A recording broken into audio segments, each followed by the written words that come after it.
Ang babae sa CR ng paaralan. Batay sa totoong kwento mula sa isang lumang public high school sa Laguna. Noong 1990s, sa isang pampublikong paaralan sa Laguna, madalas daw marinig ng mga estudyante ang mga iyakan at kaluskos sa CR ng mga babae, kahit gabi na at sarado na ang buong gusali. Ayon sa mga janitor, minsan daw ay may batang babae na pumasok sa CR pagkatapos ng klase, pero hindi na lumabas. Nang tingnan nila, wala na itong bakas, ngunit basa ang sahig at amoy kloro ang paligid, kahit wala namang naglilinis. Lumipas ang mga taon, pero tuwing alas 6 ng gabi, maririnig pa rin ang tunog ng gripo na parang may naghuhugas ng kamay. May isa pang estudyanteng babae, si Leah, na nagsabing habang naghuhugas siya ng kamay, may batang babae sa salamin na nakatayo sa likod niya. Naka-uniforme rin, pero walang mukha.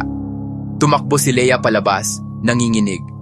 Dinala siya sa guidance office at sa gitna ng takot, nabanggit niya, "Hindi ako natatakot sa kanya kasi pareho kami ng ID." Kinabukasan, tinignan ng mga guro ang record ng mga estudyante.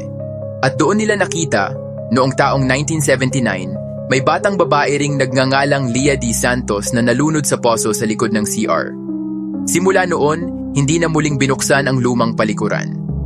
Pero kung mapapadaan ka roon tuwing dapit hapon, sabi ng mga gwardiya, maririnig mo pa rin ang tunog ng gripo. At minsan parang may batang humihikbi